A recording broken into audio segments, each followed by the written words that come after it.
Hello everyone, welcome to Sonal's kitchen. આજે બનાવીશું એકદમ સહેલી રીતે રેસ્ટોરન્ટ સ્ટાઇલ પાલક પનીરનું શાક. તો ચાલો રેસીપી જોઈ લઈએ. અહીંયા એક તપેલીમાં પાણી ગરમ મૂકી દઈશું અને એમાં આ રીતે પાલક નાખી દઈશું. અહીંયા મેં જે બેબી સ્પિનચ આવે એ લીધી છે. પાલક આ રીતે થોડી ઉકળે એટલે ચીપિયાથી થોડી ઊંચી નીચી કરી અને બધી હલાવી લઈશું એટલે એક સરખી બધી પાલક બફાઈ જાય. આ રીતે એકદમ સરસ પાલક ઉકળી ગઈ છે. 10 મિનિટ પછી ગેસ બંધ કરી દઈશું. હવે એક બાઉલ પાણીનું ભરી અને એમાં થોડો બરફ નાખી દઈશું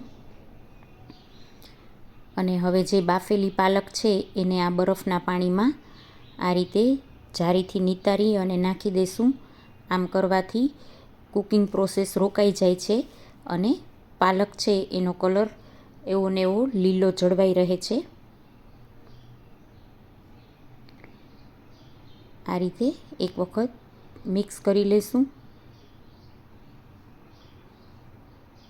પાલકની ભાજી થોડી વાર પછી ઠરી ગઈ છે એટલે હવે એને આ રીતે હાથેથી થોડી પ્રેસ કરી અને પાણી કાઢી લઈશું અને એને મિક્સર જારમાં નાખી દઈશું. અહીંયા મેં લસણ ઝીણું સુધારીને લીધું છે, એક ડુંગળી ઝીણી સુધારીને લીધી છે. પાલકને મિક્સર જારમાં નાખી દઈશું અને એમાં એક મોટું મરચું નાખી દઈશું. મિક્સર જાર બંધ કરી અને આપણે પાલક અને મરચાંને ક્રશ કરી લઈશું.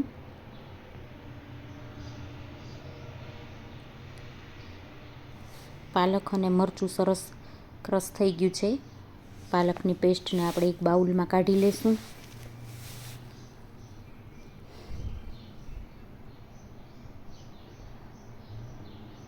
હવે એક મોટું ટમેટું લઈ અને મિક્સર જારમાં નાખી દઈશું અને આપણે ટમેટાને ક્રશ કરી અને ટમેટાની પ્યુરી તૈયાર કરી લઈશું.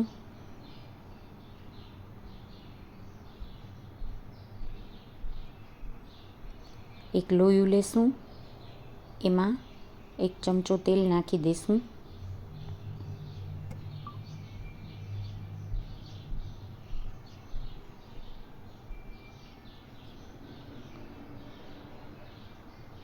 એમાં એક તજનો કટકો અને એક તમાલપત્ર નાખી દઈશું. અડધી ચમચી જીરું નાખી દઈશું. ચપટી હિંગ નાખી દઈશું. જીરું ને હિંગ બરાબર આવી જાય એટલે એમાં આપણે ઝીણું સુધારેલું લસણ અને એક ટુકડો આદું ખમણ કરીને લીધું છે એ નાખી દઈશું. લસણને આદું બેય આ રીતે હલાવતા રહી અને થોડો કલર ચેન્જ થાય અને લસણની કચાશ દૂર થાય ત્યાં સુધી સાંતળી લેશું.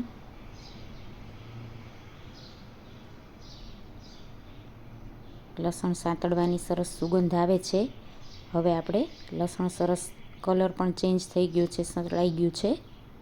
હવે એમાં આપણે ઝીણી સુધારેલી જે ડુંગળી છે એ નાખી દઈશું.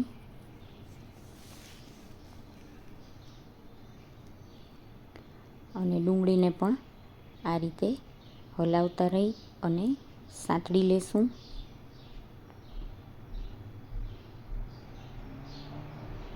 ડુંગળી સરસ સંતળાઈ ગઈ છે. આ રીતે કલર ચેન્જ થાય ને થોડી સોફ્ટ થાય ત્યાં સુધી ડુંગળીને સાંતળવાની છે.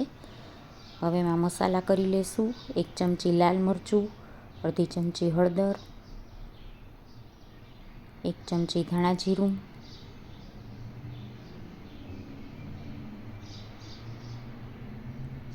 અને 5 ચમચી જેટલો ગરમ મસાલો નાખી દઈશું. બધા મસાલાને બરાબર મિક્સ કરી લઈશું.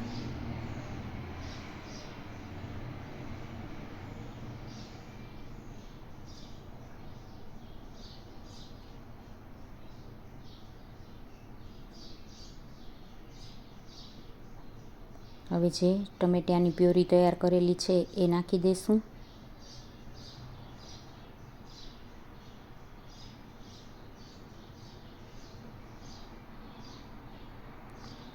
બરાબર મિક્સ કરી લઈશું અને થોડી વાર ઉકળવા દઈશું. સ્વાદ પ્રમાણે મીઠું નાખી દઈશું. આ રીતે ટમેટાની ગ્રેવી સરસ ઉકળી જાય એટલે જે આપણે ક્રશ કરેલી પાલક છે એ નાખી દઈશું. બરાબર મિક્સ કરી લઈશું.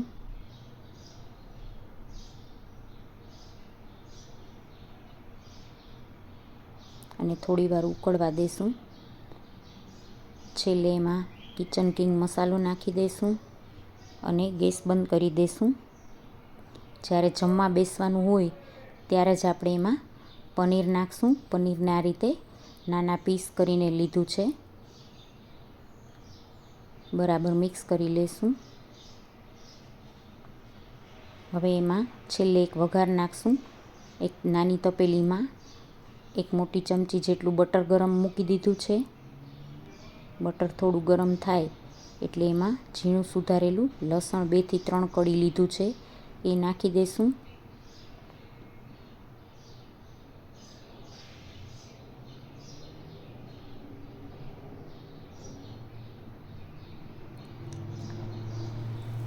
ગેસની ફ્લેમ સ્લો રાખી અને લસણને આ રીતે હલાવતા રહી અને બટરમાં સરસ સાંતળી લેવાનું છે.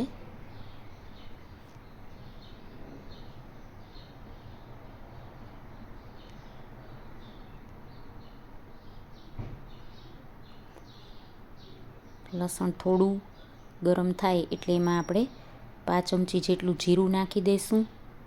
લસણ અને જીરું એકદમ સરસ તતડી જાય એટલે એમાં આપણે થોડું લાલ મરચું નાખશું 5 ચમચી જેટલું અને એને બરાબર મિક્સ કરી લઈશું અને ગેસ બંધ કરી દઈશું. અને જે આપણું રેડી પાલક પનીર છે એના ઉપર આ રીતે આ લસણ અને મરચાંનો વઘાર જે કરેલો છે એ ઉપરથી આ રીતે રેડી દઈશું. આ વઘાર નાખવાથી પાલક પનીરનો સ્વાદ ખૂબ જ સરસ આવે છે.